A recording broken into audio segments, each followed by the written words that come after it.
Irmãos amados, nós vamos abrir a palavra de Deus e vamos ler 3 textos nesta noite. O primeiro texto que vamos ler está na carta de Paulo aos Colossenses, capítulo 3. Colossenses, capítulo 3.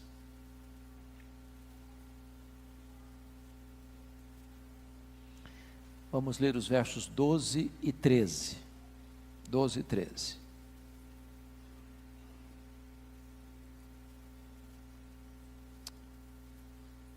Esse texto diz o seguinte: revesti-vos, pois, como eleitos de Deus, santos e amados, de ternos afetos de misericórdia, de bondade, de humildade, de mansidão, de longanimidade.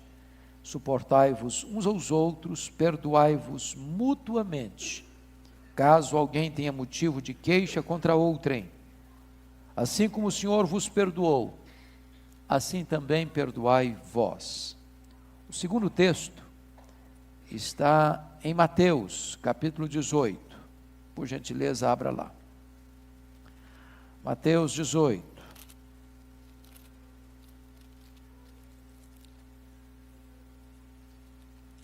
Versos 21 e 22.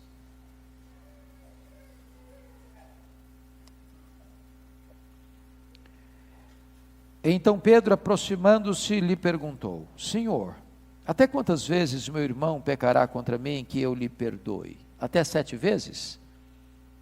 Respondeu-lhe Jesus: não te digo que até 7 vezes, mas até 70 vezes 7. Finalmente, vamos ler Lucas capítulo 17.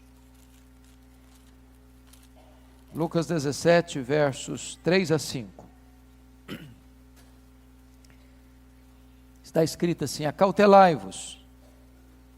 Se teu irmão pecar contra ti, repreende-o. Se ele se arrepender, perdoa-lhe. Se por 7 vezes no dia pecar contra ti, 7 vezes vier ter contigo, dizendo: estou arrependido, perdoa-lhe. Então disseram os apóstolos ao Senhor: aumenta-nos a fé. Amém. Irmãos, hoje eu quero tratar com vocês sobre este importantíssimo assunto, que é o perdão. E eu estou convencido de que nenhum de nós que está aqui tem este assunto como um assunto lateral, um assunto secundário, dizendo assim: bom, esse é um assunto que não me diz respeito. Eu nunca precisei lidar com esse assunto. Porque, na verdade, todos nós, num dado momento ou outro da vida, temos que lidar com esse assunto. Ou porque nós machucamos alguém, ou porque alguém nos machucou. Ou porque nós decepcionamos alguém, ou porque alguém um dia nos decepcionou. Seja isso conscientemente ou deliberadamente. A questão não é se, a questão é quando. É claro que há problemas mais graves do que outros, há tensões mais profundas do que outras, há conflitos mais gritantes do que outros, mas nenhum de nós passa incólume pela vida, livres deste drama interpessoal. É intrapessoal. Perdão é uma questão de sobrevivência. Não perdoar é naufragar nas águas revoltas de uma mágoa que nos destrói, que transforma a nossa vida num cenário cinzento, de dor. Por isso não há saúde emocional, a não ser que haja perdão. Porque não tem ninguém perfeito, não tem casamento perfeito, não tem família perfeita, não tem igreja perfeita. O simples fato de você e eu estarmos aqui nesta noite é uma prova eloquente de que você e eu fomos perdoados. E nós estamos convocados a exercer perdão. Reconheça, entretanto, que perdoar não é fácil. O grande pensador cristão C.S. Lewis disse: é fácil falar de perdão, até você ter alguém para perdoar. É fácil pregar um sermão sobre perdão, até que alguém fira você, ou alguém que você ama.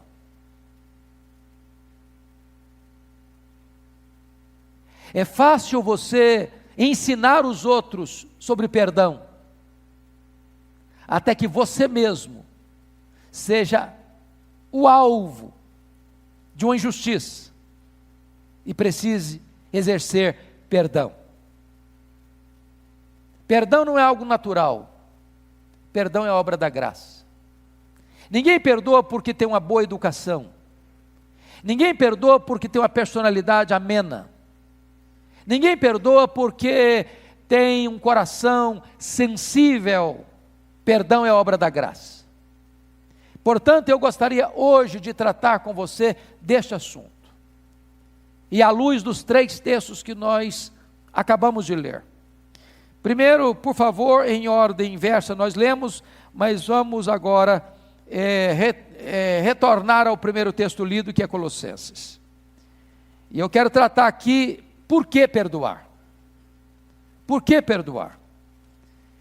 E a primeira razão que nós devemos perdoar, amados irmãos, está no versículo 12.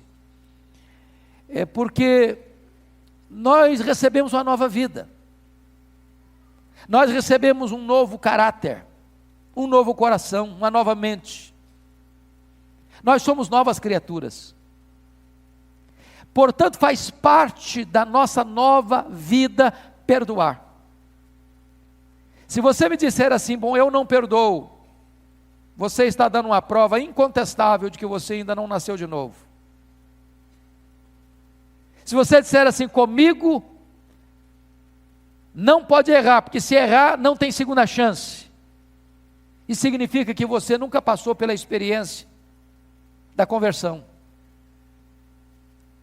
Porque na verdade, quando você foi transformado pelo Espírito Santo, você nasceu de novo, você entrou para a família de Deus, faz parte da natureza da família de Deus perdoar. Segundo, por que nós devemos perdoar?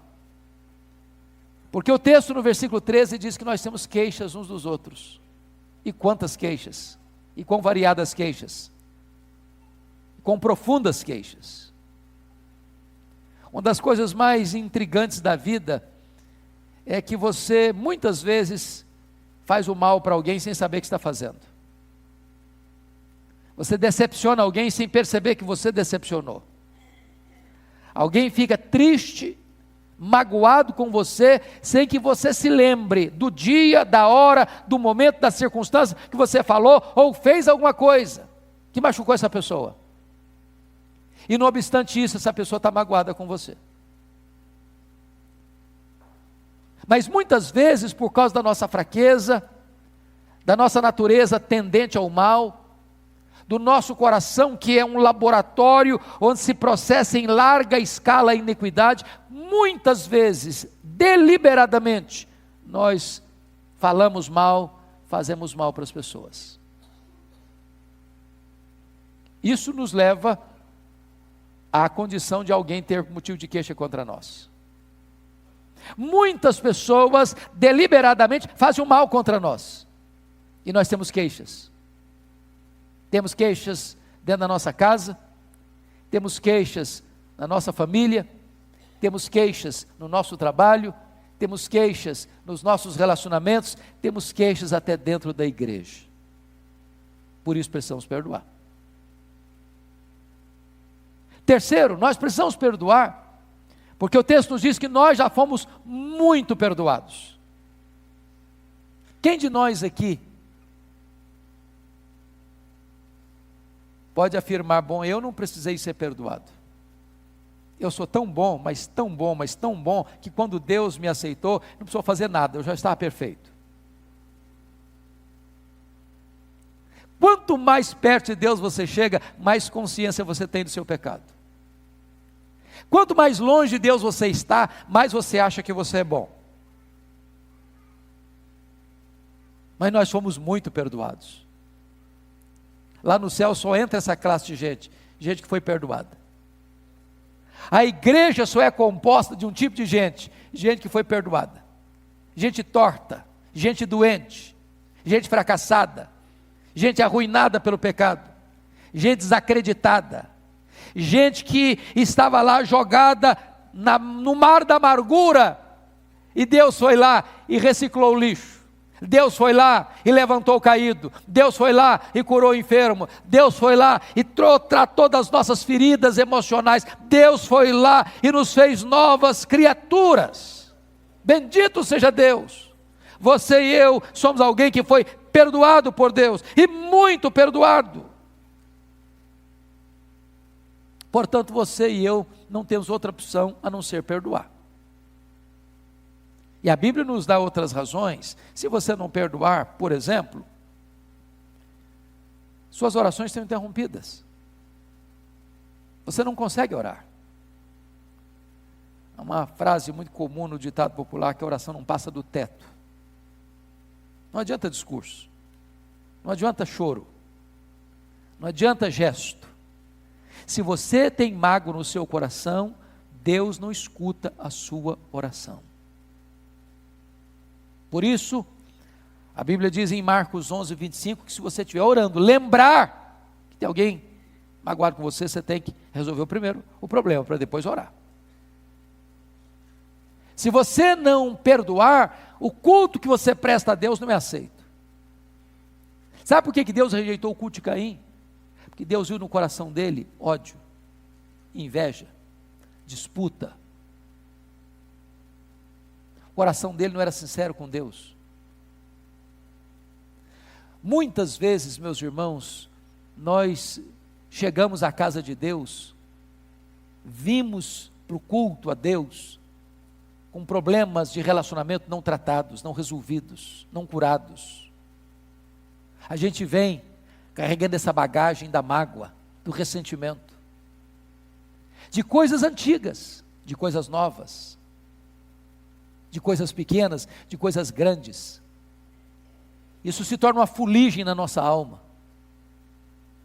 E quando você vai adorar a Deus, isso intercepta a sua adoração.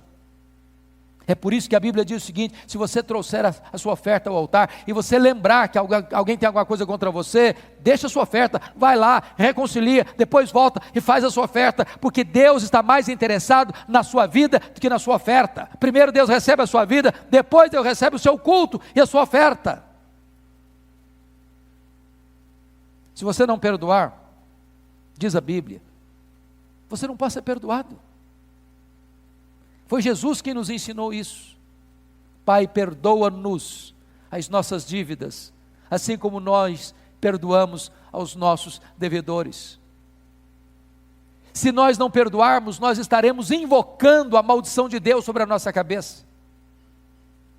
Se nós não perdoarmos, nós estamos dizendo: Deus, trate comigo como estou tratando com aquela pessoa desafeta.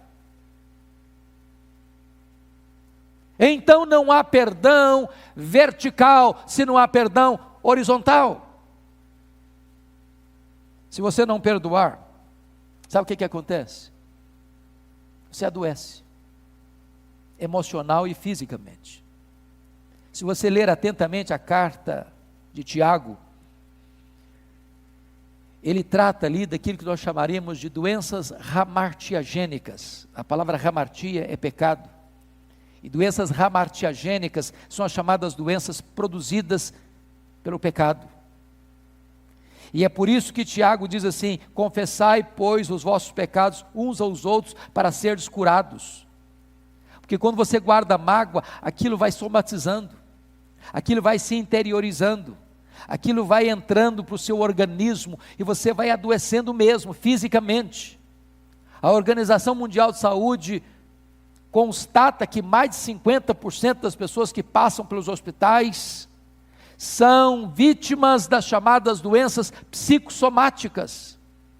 Problemas não resolvidos, problemas não tratados, problemas não curados, que vão somatizando, que vão adoecendo, que vão atormentando, não só a mente, não só as emoções, mas também o corpo. E não tem remédio, e não tem cirurgia que resolve esse problema, a não ser você espremer todo o pus da ferida, para que haja cura para o seu corpo. Mas, amados irmãos, eu gostaria agora então, de olhar com vocês o segundo texto. Vá comigo para Mateus 18, versos 21 e 22. Porque agora a questão é, até quando, Senhor, eu devo perdoar? Até que ponto eu devo perdoar? Porque algumas pessoas argumentam o seguinte: bom, eu até perdoo, mas se eu contar a minha história, o senhor vai me dar razão, não dá para perdoar. Não dá para perdoar. Outros dizem assim: perdoar eu perdoo, mas abusar de mim não. Reincidência não. Eu perdoo uma vez, a segunda vez, não é demais. Talvez movido por isso, Pedro chega com uma pergunta para Jesus: Senhor, até quantas vezes meu irmão pecará contra mim que eu lhe perdoe? E o Pedro, que falava bastante, e gostava muito de falar mesmo, ele faz a pergunta e ele mesmo dá a resposta. Até 7 vezes? Talvez aguardando um elogio de Jesus: ô Pedro, você é um cara tão crente, a sua piedade me impressiona. Você é um homem de coração tão generoso, que você já dá uma resposta assim, tão plena de misericórdia e graça, porque 7 é o número perfeito. E Jesus responde para ele algo estonteante. Respondeu-lhe Jesus: não te digo, Pedro, que até 7 vezes, mas até 70 vezes 7. Eu acho que Pedro ficou nocauteado com essa resposta. Porque eu confesso a vocês que Jesus não está tratando de uma cifra matemática. Isso é um emblema. Isso significa que não tem limites o perdão. Agora preste atenção que, se o perdão de Deus é o parâmetro, e Paulo diz em Colossenses que nós devemos perdoar assim como Deus em Cristo nos perdoou, a grande pergunta é: quanto Deus nos perdoou? Quantas vezes Deus nos perdoa? Pois essa é a medida com que devemos perdoar.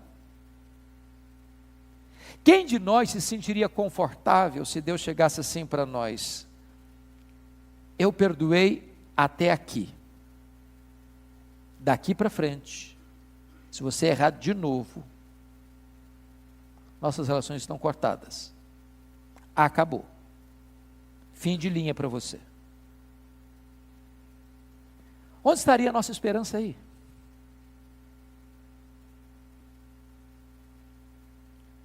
Pois se você chega hoje: Senhor, me perdoe, e amanhã você chega: Senhor, me perdoe, aí você chega na outra semana: Senhor, me perdoe, aí você chega no próximo mês e diz: Senhor, me perdoe, aí você chega no ano que vem e diz: Senhor, me perdoe.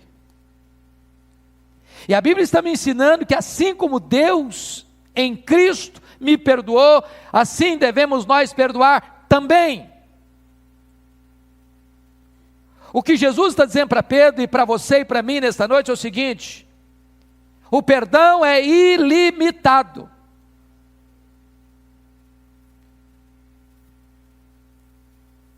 É ilimitado, e nisso reside a nossa esperança. E Jesus ilustrou isso de uma maneira magnífica. exatamente depois desses 2 versículos, na parábola do credor incompassivo.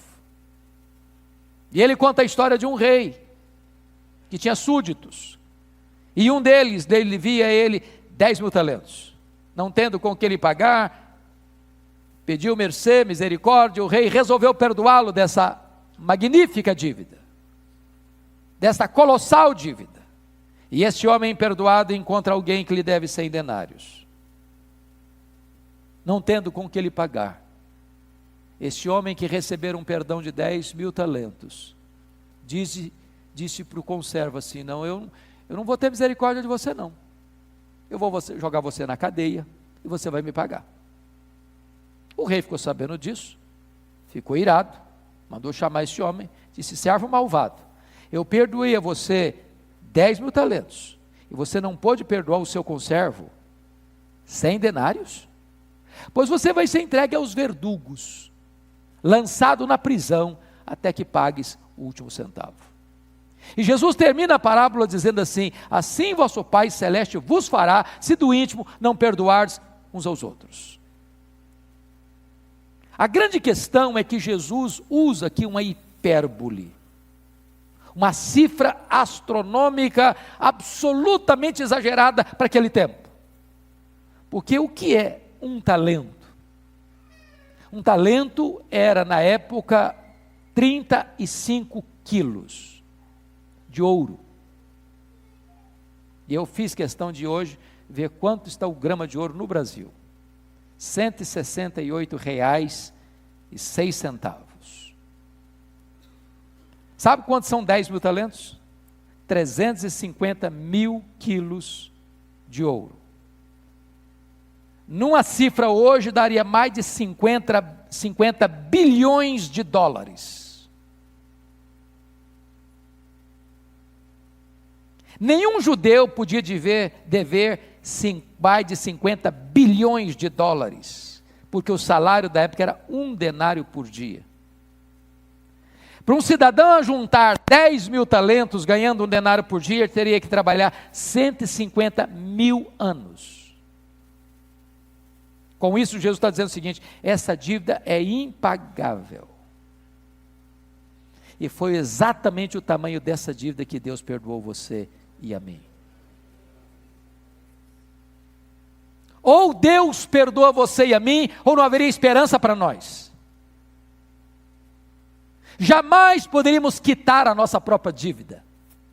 É por isso que a Bíblia diz que Deus estava em Cristo reconciliando consigo o mundo, não imputando aos homens as suas transgressões, não colocando na nossa conta a nossa dívida. É por isso que a Bíblia diz que Deus colocou a nossa dívida na conta do seu Filho, e quando ele estava lá na cruz, ele pegou escrito de dívida que era contra nós, anulou, rasgou, e o encravou na cruz e disse: está pago, está pago. Você foi perdoado de uma forma infinita. Eu e você somos perdoados dessa forma, e agora a Bíblia diz que eu devo perdoar da mesma maneira, 90 vezes 7.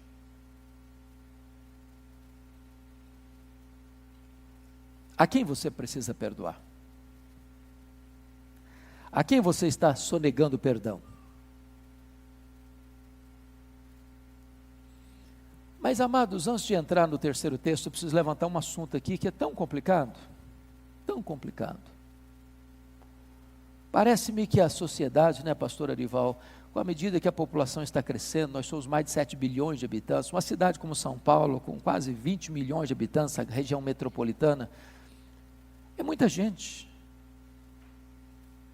E as doenças emocionais se multiplicam, e as crises existenciais se multiplicam, e as tensões são enormes.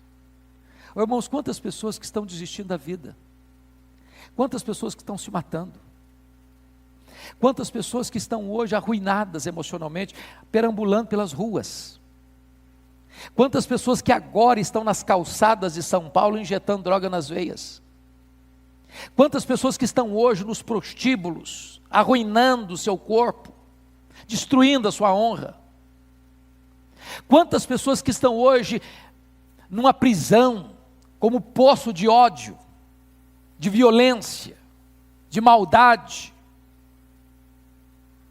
E nessa conjuntura e nessa estrutura de adoecimento emocional, muita gente que viveu muitas vezes na lateral da vida, à margem da lei, surrupiando a lei, fazendo mal para as pessoas, machucando pessoas, ferindo pessoas, são hoje pessoas doentes emocionalmente que não se perdoam. Que não se perdoam. Por isso muitas vezes resolvem dar cabo da própria vida, porque não se perdoam.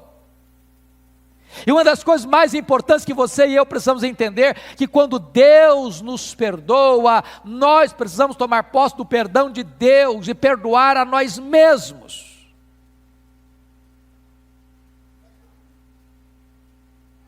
Elaine Vassão, que é membro desta igreja, narra num de seus livros a dramática história de uma moça chamada Doralice, adolescente que tentou suicídio, tomando soda cáustica.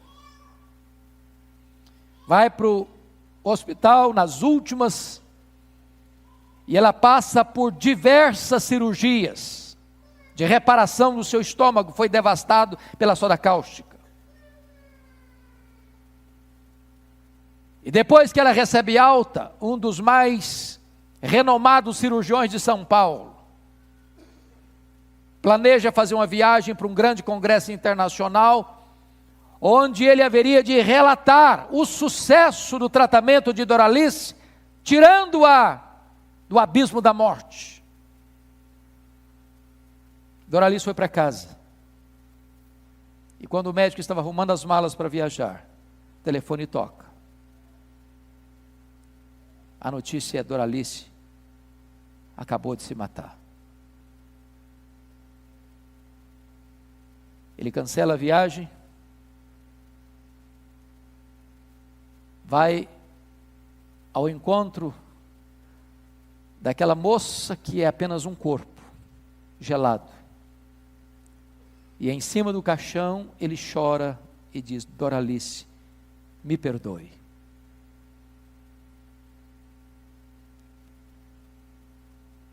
Eu curei suas feridas, mas eu não lancetei os abscessos da sua alma.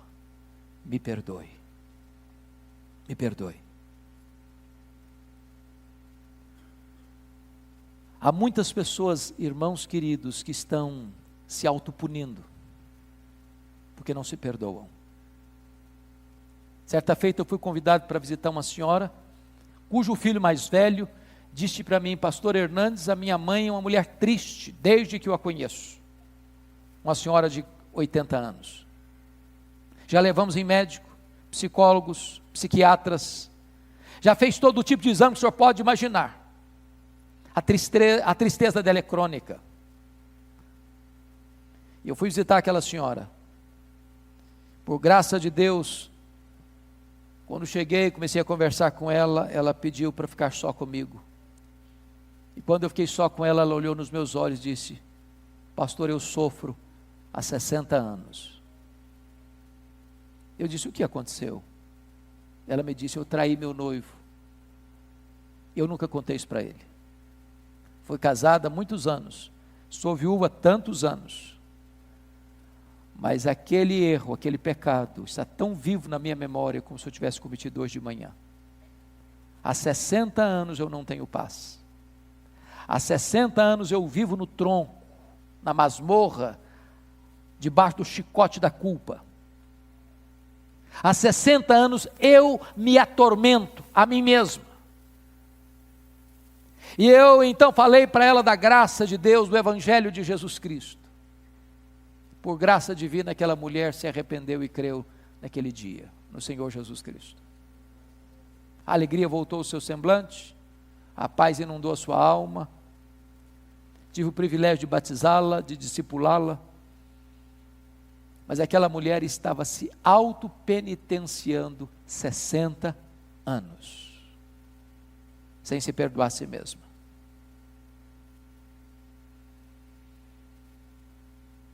Eu quero concluir, levando você agora para o último texto lido, que é Lucas 17. E esse texto nos mostra como perdoar. Já vimos por que perdoar. Já vimos em que medida perdoar. Mas agora vamos ver como perdoar. E a primeira coisa que Jesus ensina no verso 3 é: acautelai-vos. Por que Jesus começa o assunto de perdão com esta recomendação, ou melhor, com esta ordem?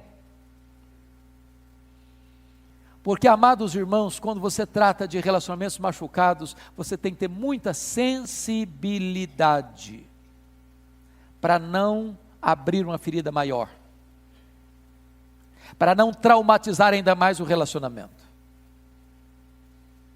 Numa palavra de Jesus, para não esmagar a cana quebrada, para não apagar a torcida, o pavio que está bruxuleando, que fumega.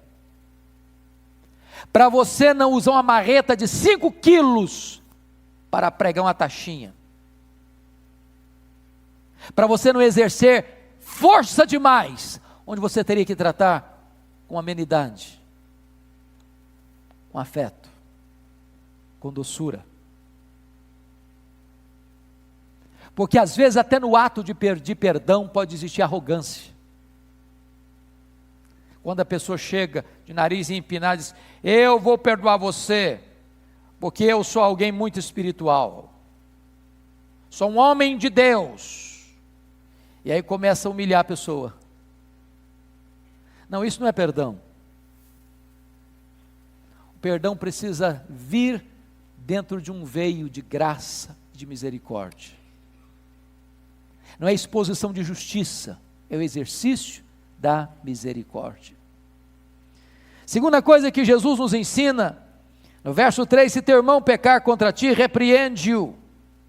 Essa ideia de repreende-o, amados, não é bem compreendida na língua portuguesa, porque parece que repreender é dar um sermão, dar uma reprimenda, uma descompostura no outro. Mas a ideia de repreender aqui é de você chamar para estar do lado. A ideia que Jesus quer passar para você e para mim é o seguinte: não empurre para debaixo do tapete os problemas de relacionamento não resolvidos, porque o tempo não vai curar isso. Vocês se lembram dos irmãos de José, que a consciência deles estava pesada depois de 22 anos?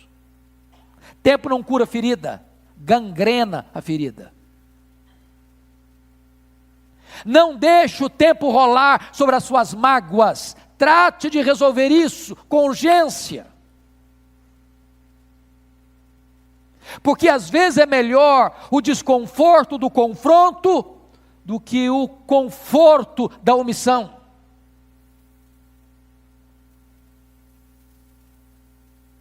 Mas ainda, o texto está nos informando no verso de número 3, se ele se arrepender, perdoa-lhe.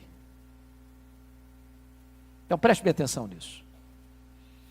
Você não vai conversar com a pessoa para torná-la mais culpada e deixá-la naquela situação. Você não vai conversar com a pessoa para você se sentir melhor, para você defender sua própria justiça, seus direitos. Você não vai conversar com a pessoa para humilhá-la. Você vai conversar com a pessoa com um propósito: que ela se arrependa, e ao arrepender-se, você a perdoa. De que maneira? Completamente. De que maneira? Para sempre, sem cobrar de novo essa dívida. E agora, eu peço que você olhe comigo o versículo 4, porque esse perdão tem algumas características, disse Jesus. E a primeira característica desse perdão é que ele é ilimitado, conforme nós lemos em Mateus. Se por 7 vezes no dia pecar contra ti, 7 vezes vier ter contigo dizendo estou arrependido, perdoa. Notem vocês que Jesus complicam mais a situação do Pedro. Porque o Pedro fez uma pergunta para Jesus: até quantas vezes eu devo perdoar? Até 7 vezes? Agora Jesus muda a situação.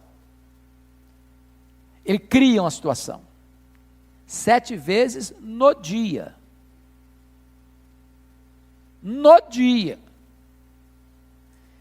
E pelo que me consta, eu não conheço nenhum exemplo disso.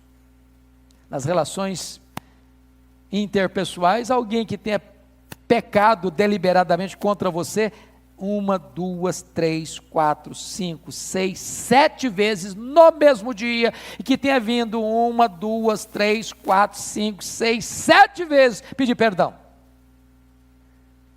Talvez sua paciência se esgotaria na 3ª vez.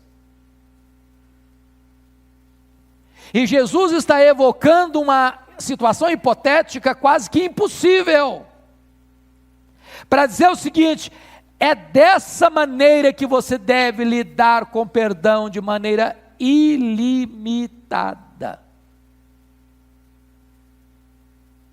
O que o Senhor Jesus quer dizer é o seguinte: você nunca pode dizer o seguinte: aqui chegou o fim, está esgotada a possibilidade.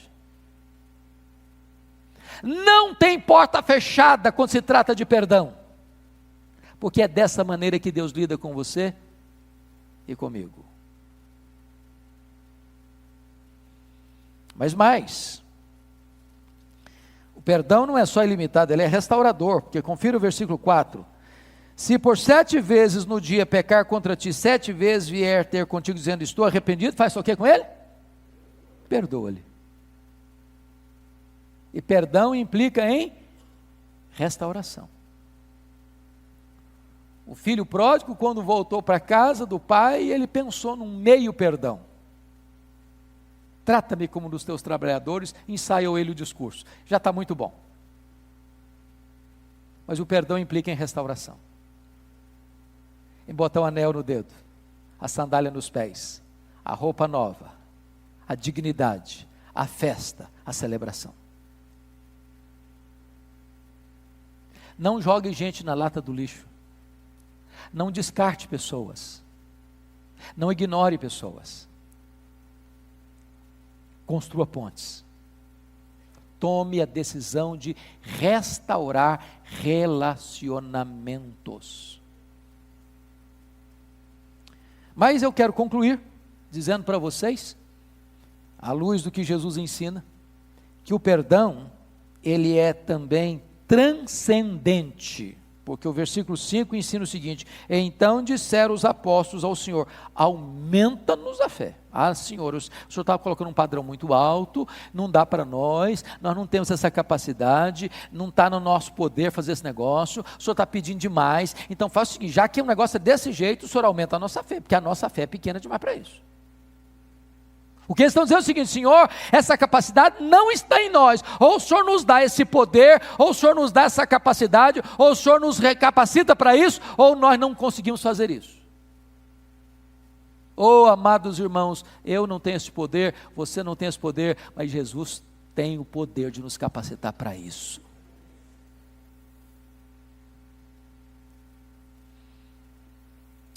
Como é que você vai fazer? Eu queria só dar algumas sugestões a você aqui, para você não criar desculpas, sabe? Porque nós temos desculpas, não, nós somos especialistas nisso. Então eu vou dar para você algumas desculpas e racionalizações que nós usamos. Primeira delas, olha, eu não vou perdoar, sabe por quê? Ninguém é perfeito, errar é humano, ou melhor, então eu não vou pedir perdão não, porque errar é humano, sabe? De perdão nada. É exatamente porque errar humano é que você precisa pedir perdão. Segunda desculpa. A ofensa foi tão pequena.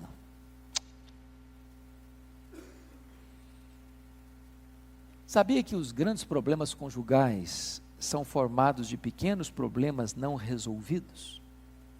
São as raposinhas que devastam a vinha onde estão em flor.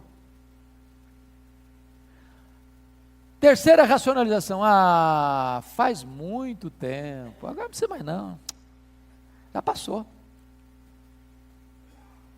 Deixa eu dizer uma coisa para você, o tempo não cura memórias amargas, não. Precisa ir lá atrás. Lembra do Paulo, pregamos aqui ontem à noite, do Paulo com o Marcos? Traz o Marcos, lá atrás. Paulo te disse, esse menino não serve para mim não. Agora antes de morrer, serve sim, eu quero esse menino aqui. Trata de construir pontes, onde um dia você cavou abismos. Quarta desculpa, a outra pessoa estava mais errada do que eu. Não estou...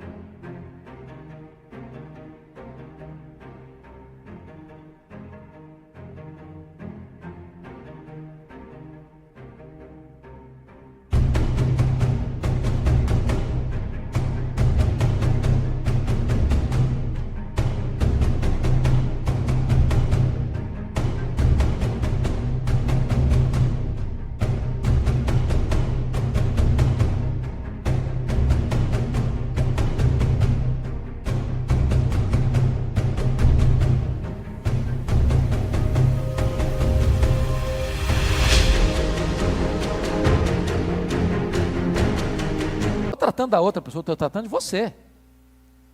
Da outra pessoa Deus vai tratar. É com você que eu estou falando. Então, no que tange a sua responsabilidade, tome a iniciativa para resolver o problema. Quinta desculpa, é bom, eu estava errado, mas você também estava errado. Aí entra uma outra briga, outra confusão. Pedir de perdão não é justificativa pessoal, é uma atitude de humildade. Sexta desculpa, eu não vou pedir perdão não, sabe por quê? A pessoa não vai me entender. Vai entender sim, claro que vai. Se você for humilde, se você for quebrantado, vai entender sim, vai entender.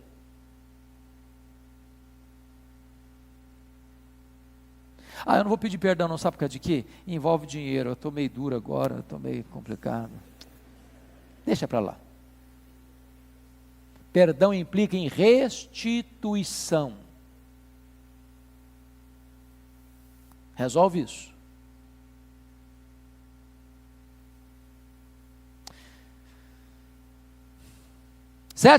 Oitavo lugar, pastor, não vou pedir perdão, sabe por causa de quê? A pessoa envolvida já até mudou da cidade. Nem mais aqui está. Ok, então faça uma visita. Manda uma carta, manda um e-mail, faça um telefonema, faça uma viagem. Resolva isso.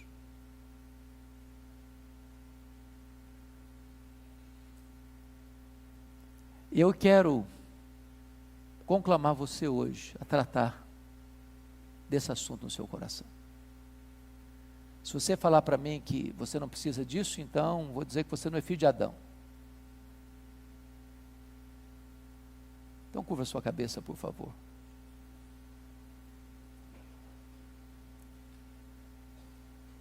Faça uma viagem aí no seu coração, pelos corredores da sua alma.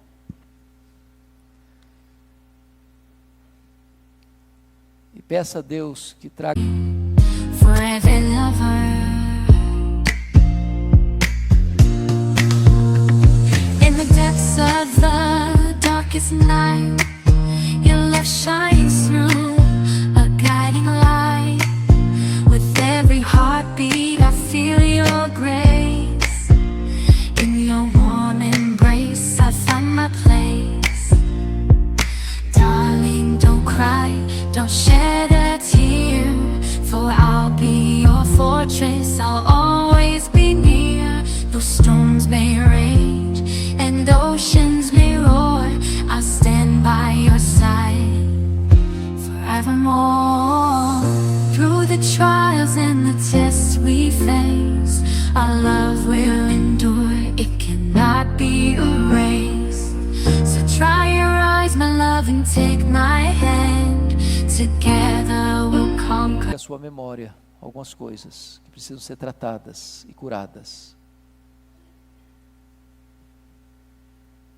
para que a bênção de Deus flua sobre a sua vida, para que a cura de Deus invada a sua vida, para que um tempo de refrigério da parte de Deus venha sobre você. Meus amados irmãos, um dos pecados mais constantes e comuns na igreja evangélica brasileira é o pecado da mágoa. Muitos crentes batendo uns nos outros, falando mal uns dos outros, criticando uns aos outros, com disputas na internet de posições doutrinárias, teológicas, ferindo umas às outras. Palavras duras, palavras impiedosas,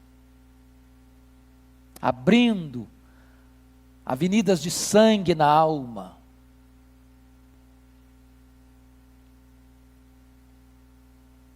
Nós somos uma família, nós somos um rebanho. Nós precisamos cuidar uns dos outros, perdoar uns aos outros, sermos pacientes uns com os outros, misericordiosos uns com os outros.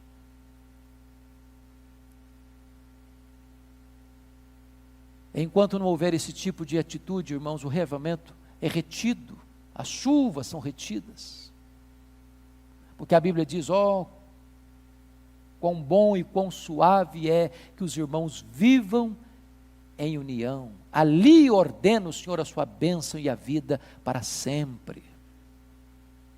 Deus quer tratar comigo, com você, Deus quer curar-nos nesta noite. Nós que fomos receptáculos do perdão, precisamos ser agora canais do perdão.